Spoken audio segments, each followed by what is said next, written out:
Okay, so I'm very excited to introduce you to a dear friend, Angie LaRue. Hi, Ange. Oops, she's not ready. Hello. Hi. So I'm going to introduce you. I also have a few of your things that I can show if you want. Nice. Okay. Okay. So everybody, let me introduce you to Reverend Angelia LaRue, who I call Angie, and I'm going to have trouble calling you anything but Angie. That's okay. That's why I put it in parentheses. She's a master Christologist, and she'll explain what that is. Healer, ordained reverend, medical intuitive, medical innovator, psychic, teacher, Reiki master, and manufacturer of orgone energy generators. She's also the bearer of the Antonian stone, a gift from the Palladians. And I was there when she got the stone.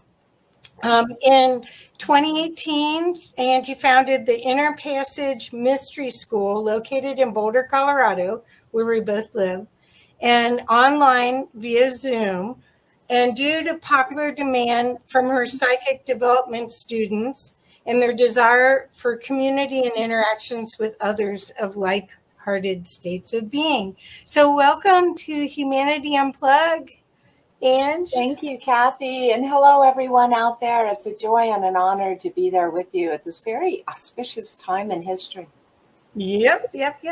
So, Ange, I wanted to first give them a little bit of a view of some of your orgone tools.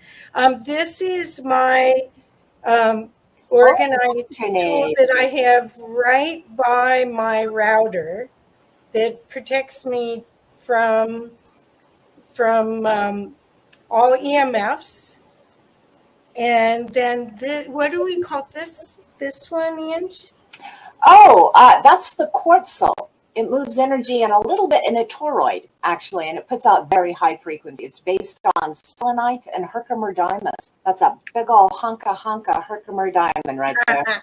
Yeah, and then I have a set of these, and this one is 963 hertz.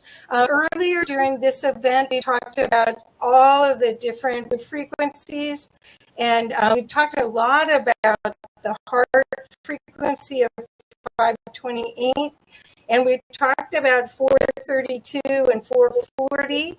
So to let you know, these are pocket size. They're like half of an egg, and you can fit them in your hand, your bra, your pocket, and carry these high frequency devices with you. And they tune your body. The energy goes into you intravenously, tune you to that frequency so that you can live and operate from the frequency that you want, no matter what frequencies you're surrounded with. Right. So, Angie, let's first explain what a Christologist is, if you wouldn't mind. All right. So a Christologist is a person who understands the crystal and mineral kingdom and the properties of those and how they move energy. And as a Christologist specifically, we work with multiple crystals, creating circuitries that that the crystals move energy through our system, through our auric field in different ways, which creates a new energetic pattern inside of us. And they can be used to heal the body or specific organs. They can be used to change mental patterns so that we can move into higher states of forgiveness or self-love, begin to diminish self-doubt or shame or wounding that happened to us, in this world. And they also evolve consciousness. So they increase spiritual states of being.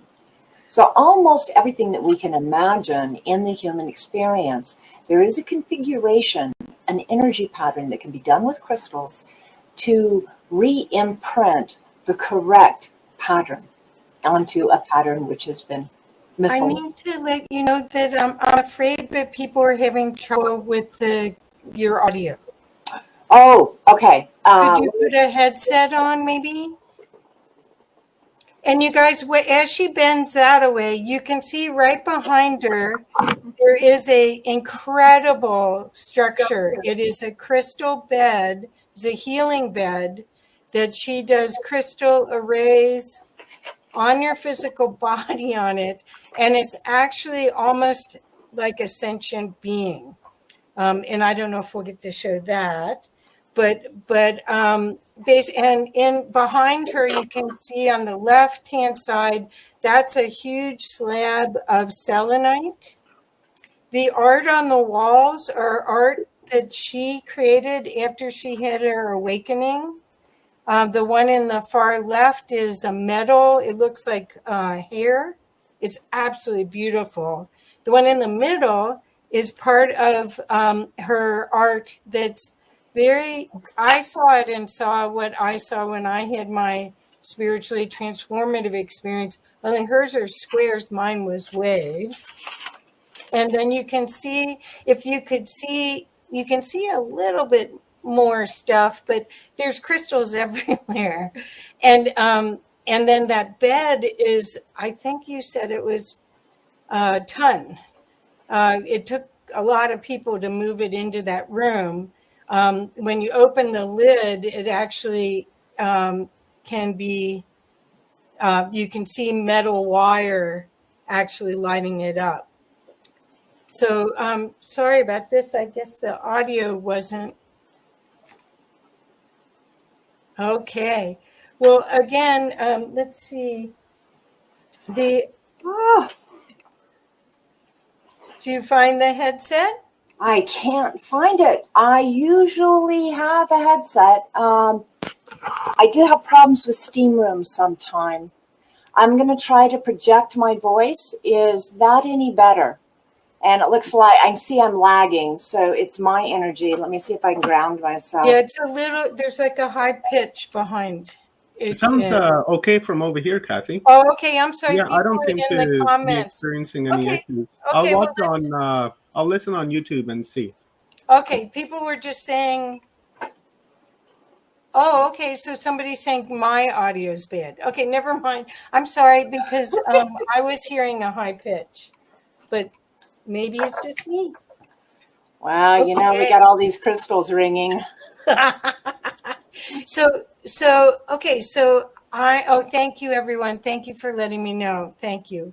Okay, so Christologist, you had a grand awakening, which shattered everything, your marriage, everything.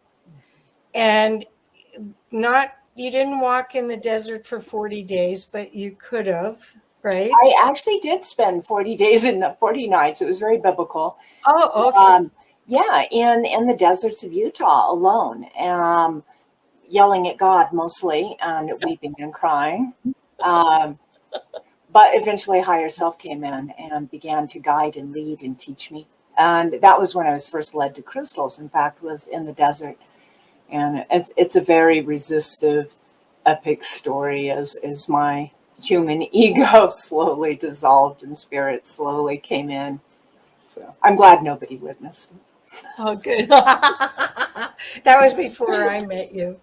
Well, so people come to you if they come physically, and they can lie on that bed, and they can lie for as little as half an hour and be refreshed and renewed. What is the energy that they get? The reason why I'm setting this up is that it's not, when someone works with you, they're getting the whole shebang. Yeah. So the energy of just the crystal bed restores our cells. It plumps them back up with energy. And what happens is a lot of our electronics deplete the energy out of our cells. So imagine kind of a balloon which is partially diminished, right? And it's kind of blip, blip, blip, right? You know? And the crystal biobed, the orgone generator crystal biobed, refills the energy in those cells, and they plump back out. And when they're able to plump back out, they actually become more resistive then to EMFs, to disease, to everything. So in other words, it optimizes the cells on a cellular level. Now, when you build a crystal array on top of that, and what you can't see is that bed makes out into 3 times its size to hold these large arrays, then we are tuning it. So the orgone generator crystal biobed is the energy source. It's the power, right? And then we're directing that power through crystal circuitry to accomplish very specific things. And we are carbon-based, and crystals are carbon-based. And so they look at us or feel us, and they're like, oh, you're a liquid crystal. I know crystals. Oh, that's not aligned right. And they realign it correctly. That's what they do naturally. Quartz crystal naturally aligns energy to its highest potential. And we use it in all of our electronics because of that. You know, we call this the age of technology, but in all of that technology is a crystal chip, because we need it to clean up our broad spectrum, messy battery and electrical energy. And so we have to run it through a crystal. And by doing that, that's how we're able to run that energy into very fine miniaturized electronics without blowing them out. So we're basically using that knowledge now to return the body, the mind, and the spirit to its optimum operating capacity and potential. So you discovered, well, you were led, and you got the download, and you actually did it to make that bed. Yeah. And it also energizes you. It energizes that whole building. It probably energizes that whole block. Yeah, it's quite powerful. It's quite amazing. But even what I wanted people to understand is that that energy that's generated creates a field that others can benefit from too. When Angie does readings or does classes with you, you can be uplifted tremendously by the experience. Yeah. The students in the Inner Passage Mystery School describe it as almost going to temple, right? Like they feel that energy actually at the bottom of the stairs, and it's kind of a game they play where they measure it, right? And it's like, I felt it on the second step. I felt it as I came in the door. I didn't feel it until halfway up. What's happening up here? You know, and they report in every class where the wall is, because there's a wall of energy you directly pass into. So that's so cool. So you have, as you were a student going through and downloading all this information, you've created ways to help others understand their superpowers. And do you want to talk a little bit about that? I know several people that are totally transformed from working with you. Do you want to talk about that a little? There's a lot of context I could put this in, and I'm not sure exactly where to head with this, but I think one of the things that inspires people the most is to learn how to do healing or develop psychic abilities to make their life easier, to come back into flow and be able to manifest. And these are things that are all part and parcel of the Mystery School tradition. But in order to achieve them, we have to clean up a lot of the trauma, a lot of the beliefs and misbeliefs that we had. We're kind of, society and culture fills us with a lot of junk, and it keeps us in high states of distraction and basically running around filling our basic needs and collecting collections of shiny objects. And so we need to clear a lot of that out to make space for further light and knowledge and transformation to happen. And it is based on high frequencies. And so if we have a dim sludge around us, that light can't penetrate. And if it can, it doesn't really have anywhere to go. But if we can start cleaning that out, cleaning our field, our auric field, our biomorphic field, and eventually in the Mystery School training, we start going into ancestral language, past lives, soul families. We're just cleaning and cleaning and cleaning. Because the larger our auric field becomes, the more we can hold light. And the more that we can hold light, the more our life transforms and the lives of those around us transforms. And the lighter we become and the more consciously aware we become, okay, and that is of the multiverse of the many realms that exist in the same places. That's not just the materium. The materium is the physical world of material objects, right? The materium. But there's a lot of unseen things that we don't have the physical eyes, touch, hearing, basic senses to perceive. And we have to use our psychic abilities to perceive. And when that begins to happen, divine intelligence becomes attracted to us and aware of us. Our higher self begins to embody and indwell, and the divine connects in and begins to live with and through us. And this is not unknown. This has happened throughout humanity to a small percentage, and in sometimes a much larger percentage of humanity. And let's see. Learning that silence of mind is where it all begins. That's when we begin to allow space around us for that infusion. And that's where we begin in the mystery school, is we begin turning kind of our earth house, our body, cleaning it up to become a divine temple, and then begin the exploration of the inner realms. The inner realms are a dive into the heart. And much like a toroid, we dive into the heart and out into the multiverse of understanding. And that comes back as knowledge of how to navigate in the materium with spirit-inspired and spirit communication of how to do that best. So in a world of hacking and always finding the easy way, the easiest way to live as a human is with the guidance of spirit, spirit-inspired, spirit-infused. Did that answer your question? Yes, it was fantastic.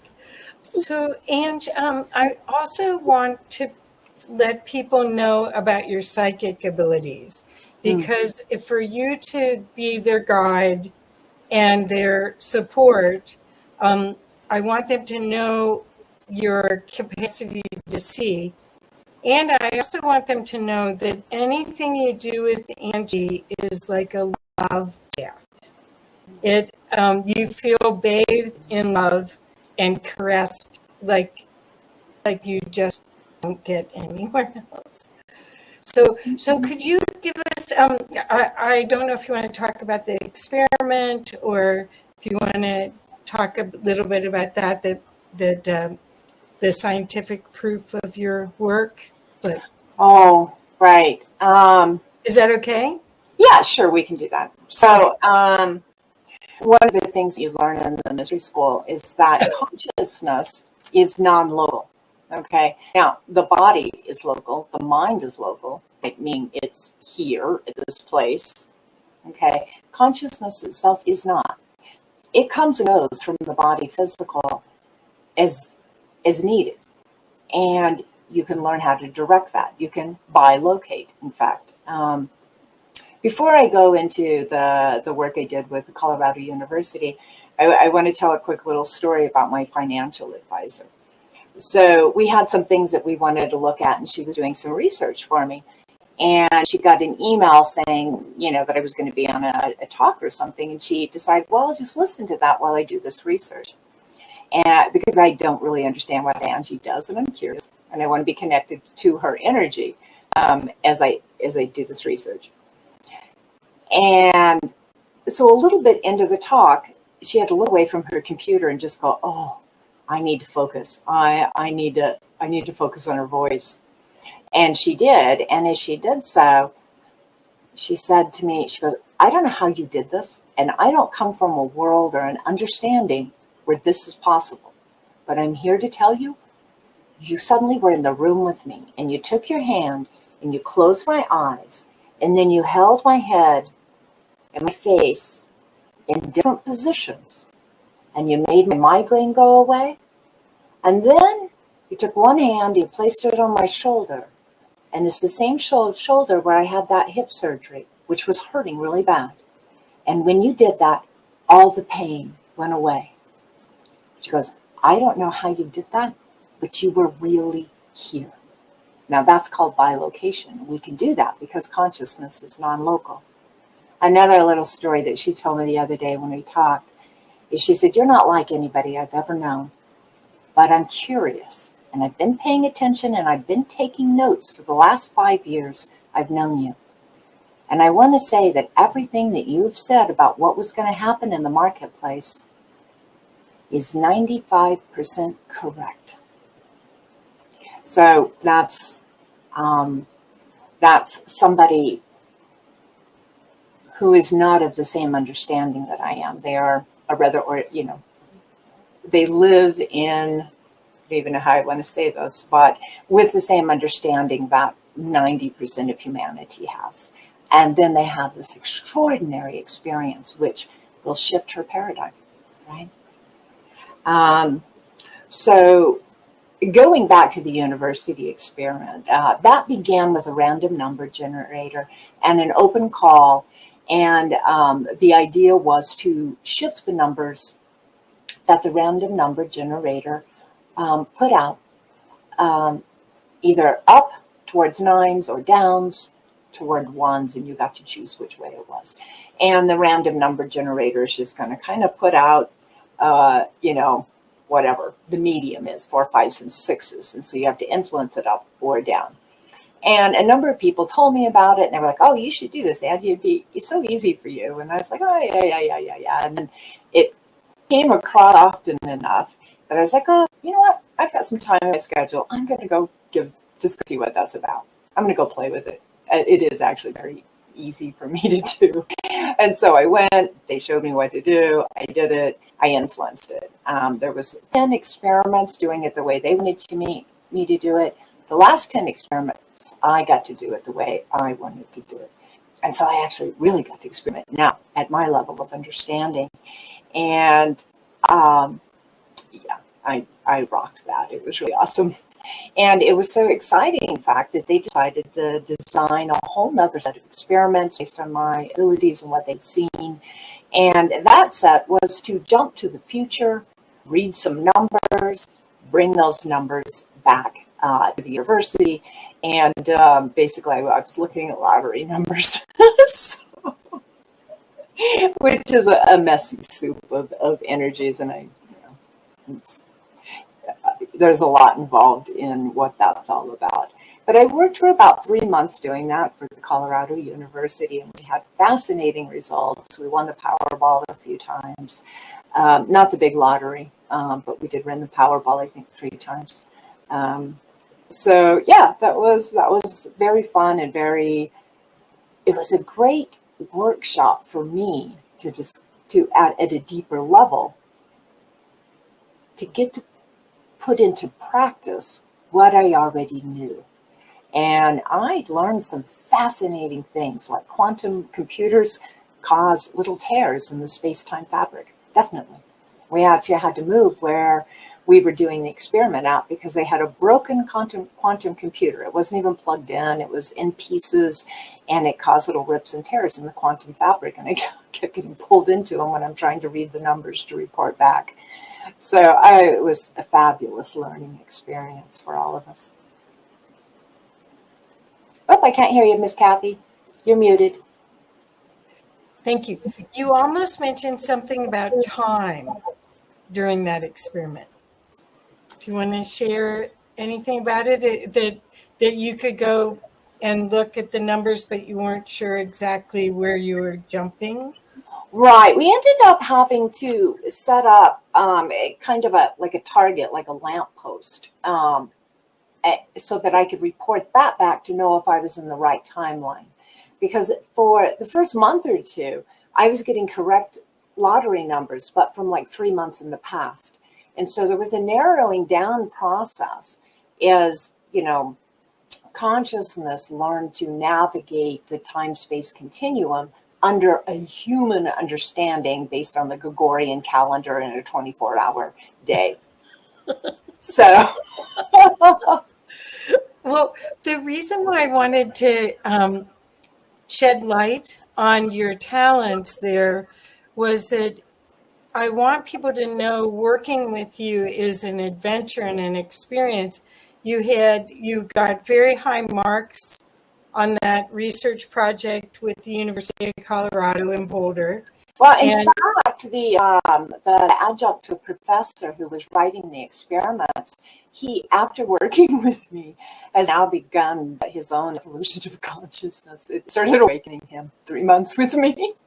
So, really? Yeah, isn't that precious? Yeah. Yeah, that's so cool. Well, the ripple effect, it's contagious, I guess, huh? Yes. So okay, so you have this incredible relationship with crystals.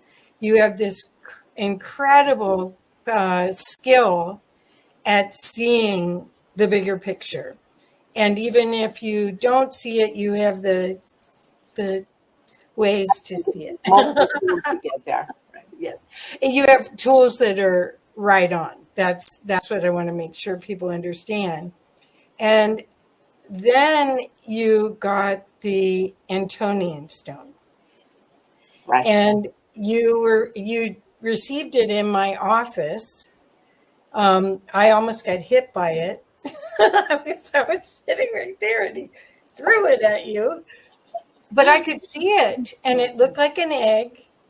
So do you want to talk a little bit about what the Antonian stone is? Because you guys, I want you to understand Angie is capable of holding these frequencies of light and use them for healing for the betterment of all. And so this gift was given to her because of her light. So the Antonian stone is a 12th dimensional device. And I've actually taken it to other psychics and just said to them, what's in my hand? And they've described it. So huge validation of both their abilities as being a psychic and of what it is. And it looks something like this. It's about this size, Yep. About this shape. Yep. And I see it as being red with yellow dots on it. And the yellow dots put out energy which turn blue and turn into a holographic image. And it's blank until I take somebody's blueprint. So if you hold your hand up near mine, I can get an energy blueprint, and that prints out on the holographic screen.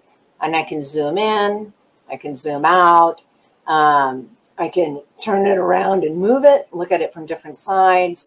I can see where issues are, where the DNA needs repaired, or, a hip, or whatever it is. Repair that essentially on the third level, but it's happening on a holographic screen that I see, and send that back to you. And it allows that to repair itself. It remembers what the imprint is for correct alignment and potential.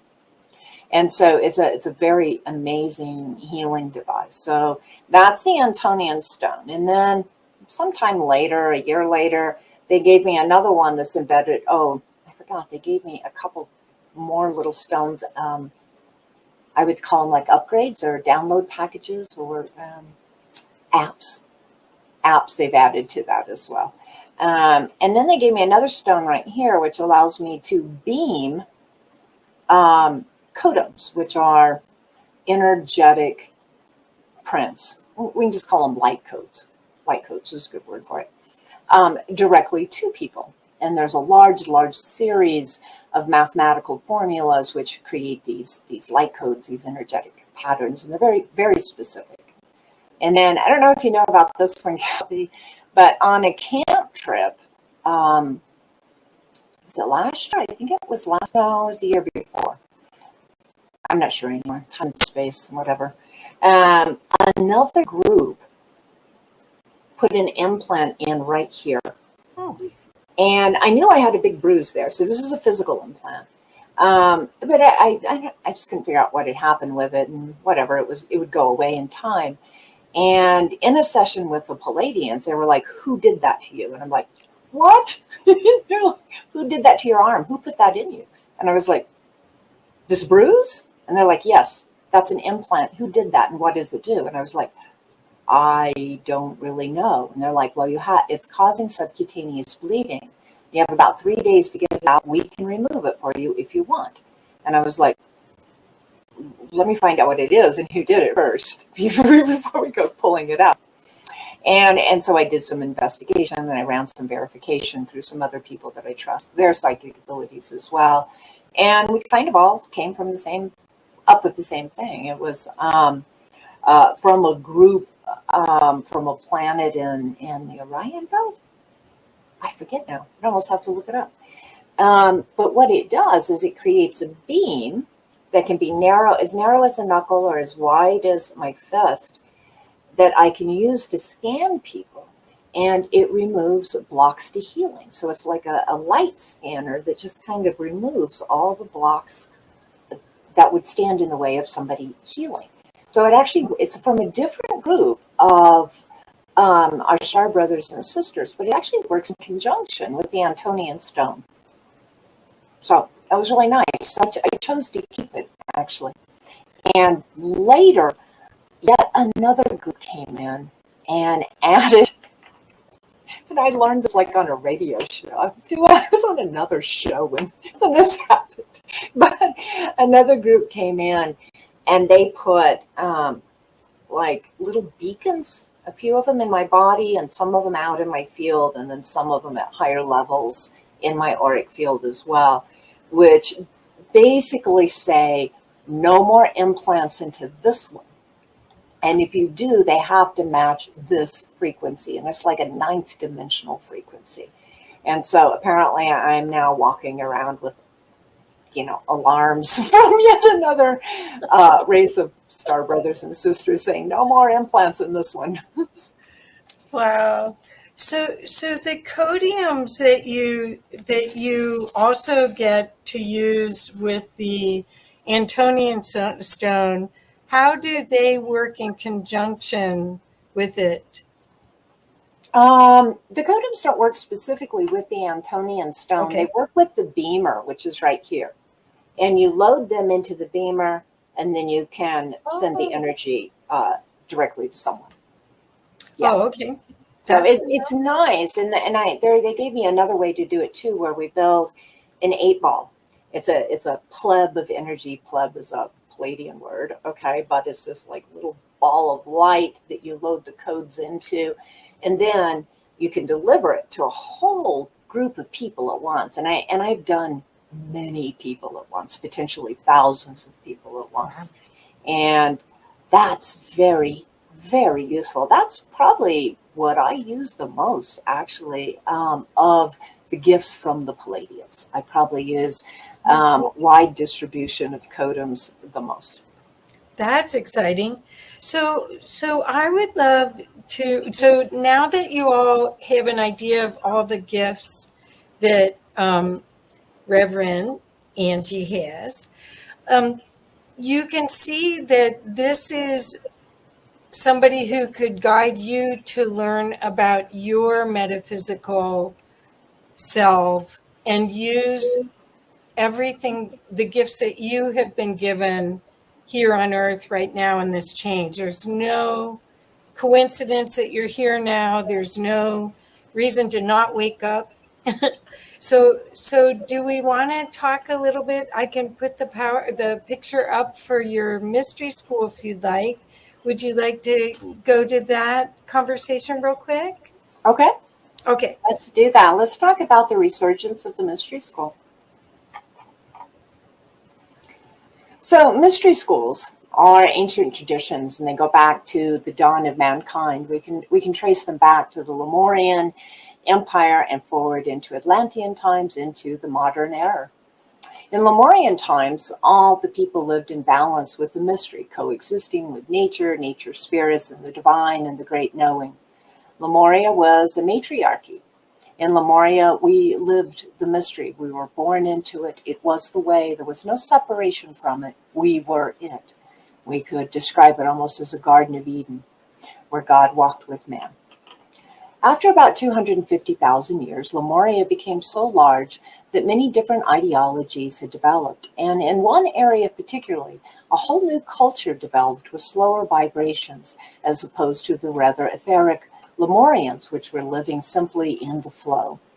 In this culture, thought patterns sprung up that were based on material understandings and inventions only, with very little spiritual inquiry, but with a deep fascination for the physical world, scientific inquiry, and material development. With the rise of Atlantis and its great material dominance, patriarchal ways, and left-brain intellect, it brought war to Earth's humanity, as the left-brained Atlanteans sought to destroy the right-brained Lemurians. The war between the matriarchy and the patriarchy waged on, and in its wake, only the Atlanteans survived. The matriarchy and 250,000 years of spirit-inspired civilization had fallen. The Atlanteans, in their 80,000-year reign, grew drunk on their power and their discoveries, their human intellect, inventions, materials, chemical manipulations of Earth's material. They had forsaken the natural affinity and knowledge of Earth, of the other realms, and lived only in the physical world, and their dominance and understanding of it was paramount to their civilization and their culture. They also lost their connection to the vast collective consciousness of the galaxy, which the Lemurians had lived in as one for so very long, and from where much of my knowledge came from of crystals and many other things. This is connecting to consciousness far beyond just the planetary consciousness. In the Atlantean epoch, few retained moral direction and certitude, as their experiments and explorations took completely over their mind, and the mind took over their bodies and their experiences here, and they subjugated the natural spirits of the world to their domination. In roughly 8,000 years, the Atlantean empire fell to her own lusty material splendors and the sorcery developments that she had created through her inventions of power. Precious few pockets of Atlanteans retained with morals and ethics and with connection to the divine, but those few did preserve and carry the mystery traditions through Lemuria, through Atlantean culture, and into the modern epoch. The fall of Atlantis marks the third or fourth or maybe even the fifth epoch of humanity. It depends how far back you go and who's counting. That's where you're going to come up with that. So the mystery school tradition and right brain balance and spirituality have survived into this epoch. And we stand now at the threshold of a new experiment of humanity. Some of us are desiring to carry our most ancient and sacred collected knowledge forward into this new age of Aquarius. Traditionally, the mystery schools have been reclusive and generally hidden. They were only for the called and those who were specifically invited. Throughout the ages, the mystery schools have hidden in plain sight. The initiates of those schools are known as the elect, the guardians, the protectors, the light bearers, the teachers, the mystics, the sages, the healers, record keepers, magicians, and the watchers. There's been many names and many religions and many cultures for them, but they have always been present, an extreme minority in humanity, but have carried the flame from the dawn of man forward. The ancient decree of the mystery school has always been know thyself, and that's carved above the entry to one of the most known mystery schools of the modern epoch, which was the temples at Delphi and the oracles there. And that know thyself has always been there to remind the initiates what they're there for, to answer the great questions of who am I, What am I? Where do I come from? Where am I going? And what is my purpose? The teachings of the mystery schools are referred to as wisdom, enlightenment, and the esoteric teachings have been shared throughout all the ages of humanity. Carefully crafted, the teachings were taught externally to the masses in parable form, and esoterically to those ready to look deeper inside the soul. The lessons are first taught to the mind, then experienced through the heart, and eventually they become a part of the soul's blueprint, carried from life to life and added upon eternally. The mystery school presents the core concepts of universal wisdom. The teacher helps the seeker to remember who they are and find whatever is already inside of them. The essence of the mystery school is the inner temple, created within the heart, the mind, and the soul, which then connects to the higher self on the spiritual planes. Mystery school trainings help purify the ego so that one can manifest their desires and needs from a place of pure spirit, acting from love, and a place in which fear holds no ground. Students in the mystery school increasingly become sovereign and stop turning to the materium for wisdom and guidance to live in the materium. Instead, they turn to higher self and divinity to sort out the next step, the next phases, and their own soul purpose in the materium. As the student begins the process of knowing, or gnosis, this is called, an awakening, each step leads further inward, gaining momentum along the way, leading to the rebirth of the soul. This alters a person on all levels. It's like a caterpillar becoming a chrysalis, becoming a butterfly. Once the steps are taken, they can't be reversed. You can't go back to being the old way you were, thinking and relating to the world the way you used to. You are in a new state of consciousness.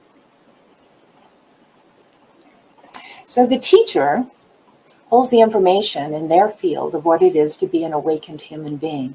This amplifies and speeds up the student's discovery of their own inner knowledge and the collected wisdom of the soul. The teacher gives the scaffolding of the mental constructs and ways to practice, which open the passage to the inner realms and the inner knowledge which is there. Most of the early path, though, is removing traumas, woundings, beliefs that hold one's progress forward to a very sluggish pace.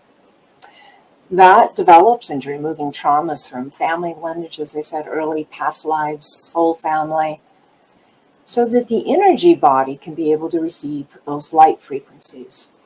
Those frequencies from the divine and of light penetrate and shift a person towards forgiveness, love, and compassion for self and other.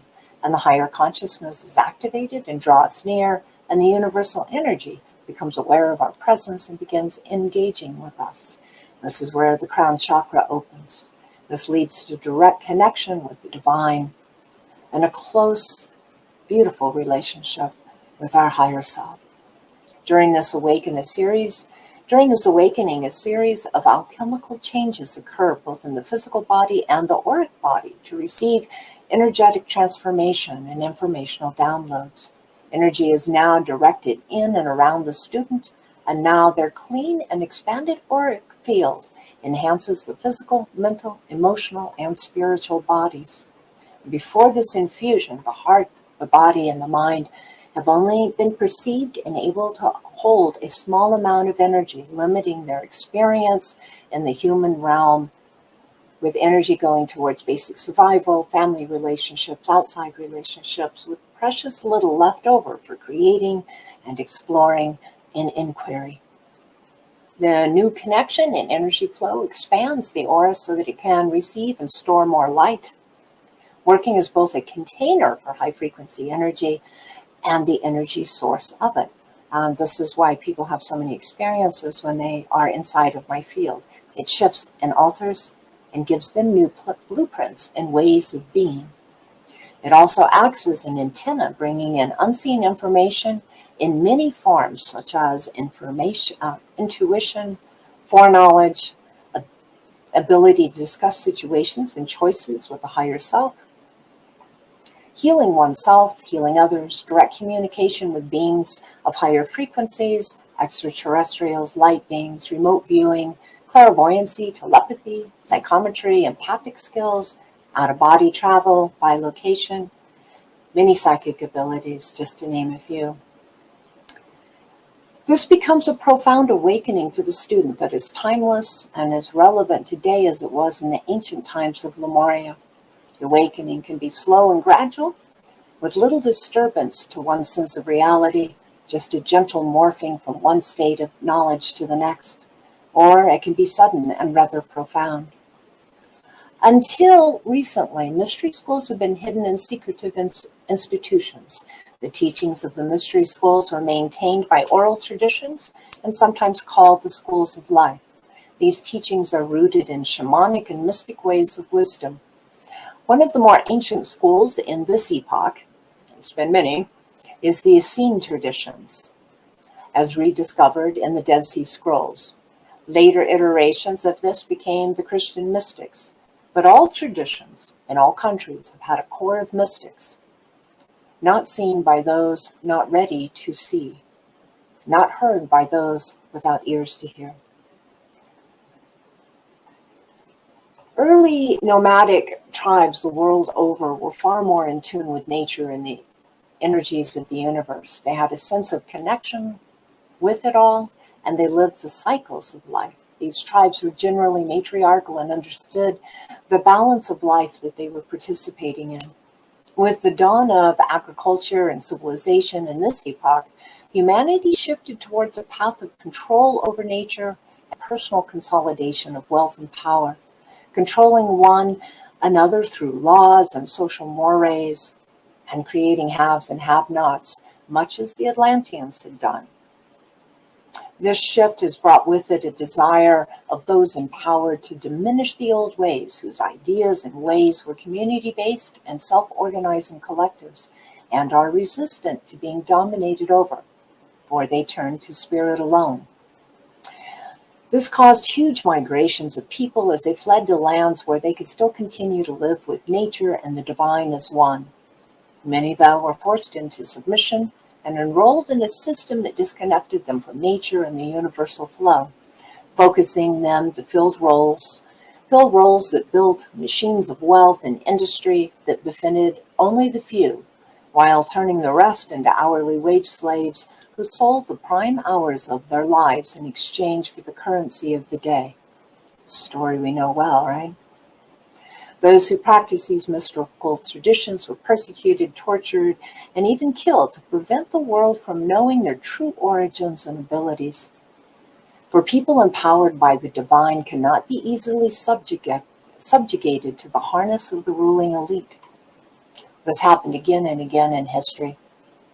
The more recent historical events we know as the genocide of the Cathars, the Inquisition, the Salem witch trials. This aggressive destruction of the ancient ways and those who practiced them peaked during the Middle Ages. But today there are many forces on the planet who would eliminate all traces of this knowledge from the earth if they could, and yet others who would twist it and twist the knowledge to their own dark purposes, and they do that. Had the mystery schools been entirely destroyed, though, I believe they would have resurrected again and resurged yet again, as this knowledge lies in our very DNA, waiting only for the silence of the mind for it to bubble up again. As human beings, it is our inherent knowledge, and we can return to this anytime. We are truly so much more than this body and this mind, this personality, and this collection of anecdotes and stories which comprise our memory. When our spiral arm of the Milky Way galaxy rotated, getting closer to the energies of the galactic core starting around 100 years ago, new energies began to be experienced by mankind. How are we doing on time? You doing okay? All right. The mystery schools began to open up more to meet the need as people began to feel more, experience more, and desire more. Due to the massive shifts in energies occurring on our planet over these last 100 years, with waves of energy from the galactic core coming in, hitting our sun and our planetary system, which have also responded to those waves, we've had several significant spikes of higher vibration energies. One spike was December 21, 2012, and another one happened again, December 21, 2021. We are now in the time of the quickening. Many people have begun to crave more than the instant gratification set before us as a distraction, which keeps us from discovering who we really are. Take a drink.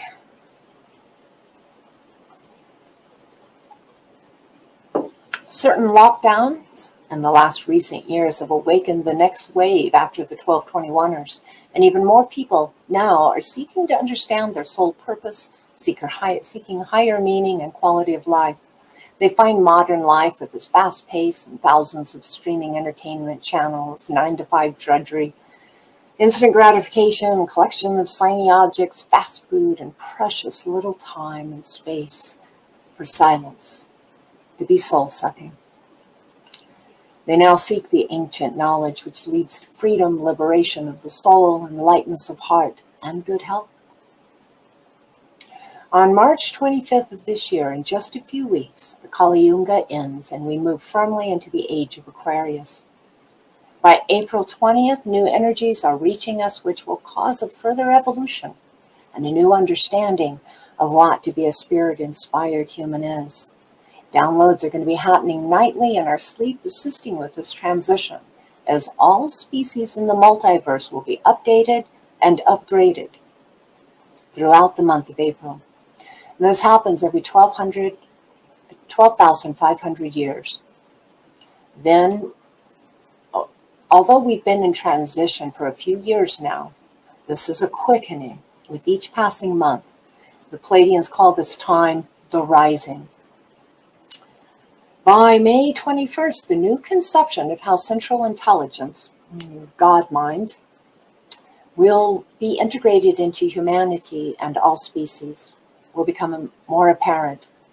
In former upgrades, plants and trees began to express themselves in new ways by creating flowers. Previously, there had been no flowering plants or trees in the fossil record. It happened very spontaneously about 12,500 years ago.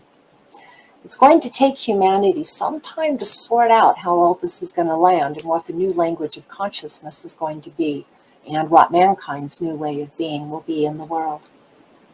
These evolutionary energies coming in from the cosmic center point have already had a profound effect upon humanity. And just in the past 2 years, humanity has diverted into two separate paths of possibility, two separate different evolutionary paths. For the first time in history, interestingly enough, part of humanity has forked off and chosen a second path of potential evolution. Many members of the human race have chosen a new experiment in evolution via gene-altering medical technology. This group will explore the transhuman path and have their own experience with how that evolves or devolves. Perhaps the marriage between mankind and technology will lead to incredible leaps of technological evolution of basic needs, giving humanity more free time to grow and expand and explore.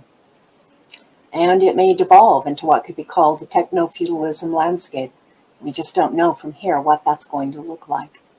On the other side of the Aquarius potential, it's all about self-organizing collectives, connected social networks to sustain life and meet the basic needs of people, while living with respect for nature in an age of integrity and truthfulness, with sovereignty and dignity. The unaltered part of humanity will be moving into the higher frequencies of the Aquarian age and developing new ways of being. The hallmarks of that are going to be love, unity, commonhood, integrity, self-realization, and self-actuation. This fork of humanity in many ways is going to return the sacred relationship with all life. How are we doing, Kathy? Well, we're done. Right. I'm afraid I tried to. I don't know if you could hear me. No, I couldn't. So I'll just. Okay. Yeah, I kept yeah, so I just came on. But I do want, there are comments and questions. Stone Hobbit, nurturing self-development through the recognition of the symbiosis relationship with the organic and consciousnesses. That's perfect. And here we go. Anders, lots of mystery school knowledge is starting to surface. That could be a significant indication of some huge shift coming on. And Mick asked A. Omar, which I guess I'm Omar surrogate here. Could you ask Angie what the best crystal for healing nerves is? I think there's one better, but I'm going to recommend red calcite. Oh. It heals tendons, ligaments, and bone. And I think it's going to work with nerves as well. So this is red calcite. And there's red calcite in the bed as well, right? Right, absolutely. Right. Okay, so Ange, you've offered a beautiful free gift on your website. I put it in the chat. Are there other ways that people should get a hold of you to be able to work with you? Really, the best way to contact me is through the website, which is www.crystalaurays, ARRAYS, or by email, which is crystalaurays@gmail.com. Wonderful, wonderful. Well, I want to encourage everyone to go to Angie's site and see all of the beautiful gifts that she has and consider how it could help you through all these changing times to empower times. We are in exciting, thrilling times, actually. Yes. It's a roller coaster ride. That's perfect. Here we go. And one more question. Angie, are there any connections between the mystery schools and Plato's investigations in metaphysics? You bet. Absolutely. Absolutely. Yeah. Yeah. Well, thank you so much, Ange. I can't wait to see you again soon. And thank you so much. You're such a gift to all of us. Thank you, dear. Thank you all. It's been such an honor and a pleasure to spend this time with you. Okay. Thank you. Bye-bye.